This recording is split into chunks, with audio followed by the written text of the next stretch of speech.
What next for Corey Blackett-Taylor? Now, the winger was hugely effective for Derby County during pre-season and had a moment of magic during their game up against Stoke City on the opening day. But as known by Derby County fans, he suffered massively with injuries across the course of the last few years, and ultimately injuries came a cropper again when they faced up against Stoke City. He's now been out for the last 2 or 3 weeks and isn't expected back for another 2 or 3 weeks, taking him to after the international break. Now, Derby County have already started to prepare for life without Corey Blackett-Taylor, with the introduction of players like Bobby Clark and Ryan Brewster, but ultimately Derby County still need wingers in the building so that they can move from different formations. Now, obviously for Derby County over the course of pre-season, they played in a 4-2-3-1, but over the course of the last few games, John Eustace has had to move into that 3-5-2, 3-4-3 formation as he prepares for life with no solid wingers at the club.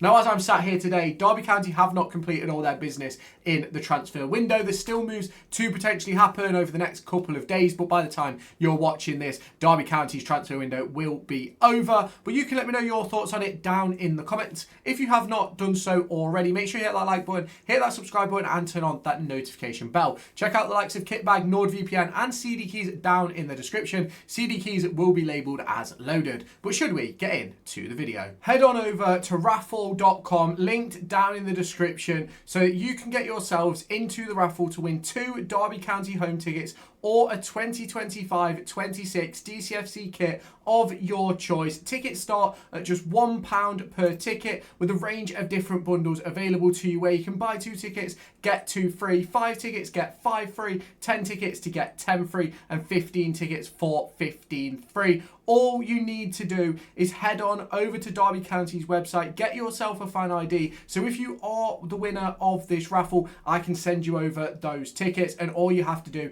is enter a question just a little bit about Jamie Carragher and what club he played at for his entire career. So if you haven't done so already, head on over to raffle.com, linked in the description, so that you can join the raffle for 2 Derby County home tickets or a 2025-26 DCFC kit of your choice. Now, Corey Blackett-Taylor is a highly influential player at Derby County when he is fit. However, that is one of the key problems for Corey heading into this season under new manager John Eustace, and it is purely about injuries. It's a problem that he's faced across the course of his career for the last 2 or 3 years. In terms of injuries before that, they weren't necessarily major ones going on, but there were still injuries as well. But since joining Derby County, he's missed 20 games as of time of recording, which is the 30th of August, and there's obviously other games that can potentially still be missed as well before he does return. I think there's a potential for 3 or 4 more missed games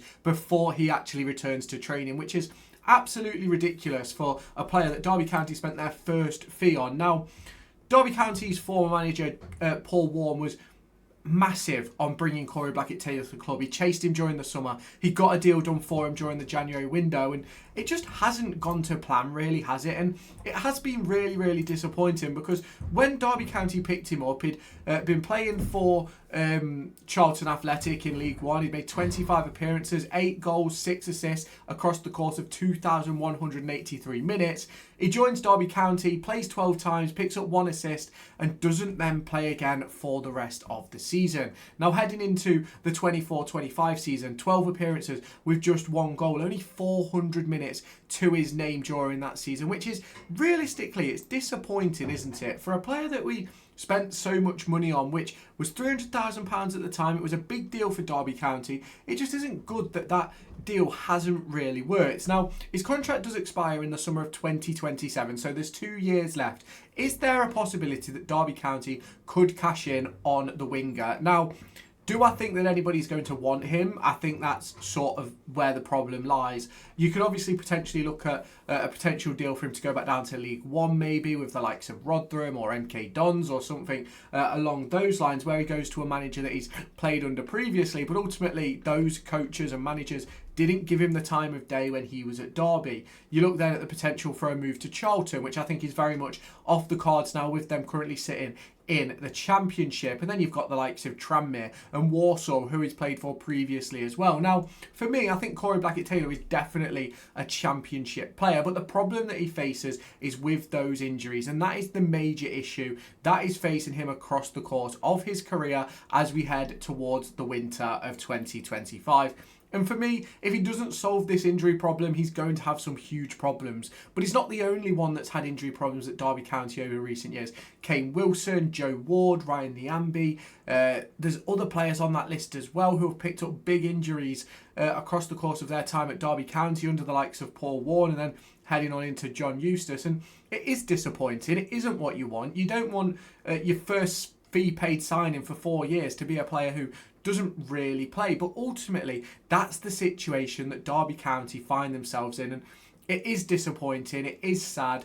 But for me, will he come back and will he have an impact this season? I certainly do believe so. Now, obviously, you can let me know your thoughts on that down in the comments. And if you have not done so already, make sure you hit that like button, hit that subscribe button, and turn on that notification bell. But the transfer window is not finished as of time of recording, and there's still a few days for Derby County to bring in wingers. And that's another situation which could leave Corey Blackett-Taylor in a bit of trouble. Now, if Derby County go out and bring in Sergi Canos and Brereton Diaz, like they are being linked to as of time of recording, it would be an absolute phenomenal transfer window for them as we turn ourselves into certainly the dark horses of the Championship once everybody is fit.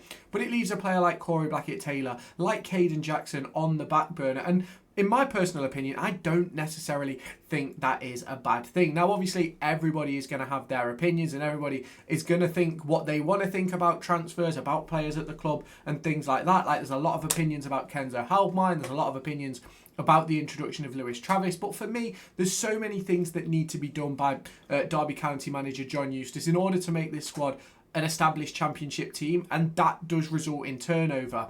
As of time of recording, Kane Wilson is set to join MK Dons. Ben Osborne looks like he's going to join Plymouth. Jake Rooney looks as if he's going out on loan to League One, to either Barnsley, Mansfield or Stockport. And it is going to be very, very interesting to see how it progresses over the course of the next few weeks in regards to those players like a Jake Rooney, who I think deserves to be playing here, but ultimately hasn't got the footing with John Eustace at the moment, which means that a loan spell could be perfect for him to figure out his position long term. Now, is he going to stay at Derby County, Corey Blackett-Taylor? I think for this season probably, but I think next summer it will be a situation where if he hasn't sorted out his injury issues, he will be heading on to pastures new. Now, that is disappointing for Derby County to lose a player of Blackett-Taylor's quality, but as I've said before, talking about the likes of Ebro Adams, talking about the likes of Kane Wilson, everyone is replaceable and everybody has a value, and it doesn't matter whether they're a cult hero, whether their name is Craig Forsyth. Everybody has a value, and if that value is matched, they will be heading out the club. And I've always said that if Craig Forsyth didn't have his injuries, he would have gone on to play in the Premier League, and it wouldn't have been for Derby County. Now, you can obviously let me know your thoughts down in the comments, and if you have not done so already, make sure you hit that like button, hit that subscribe button, and turn on that notification bell, and I'll catch you in my next one. Bye-bye.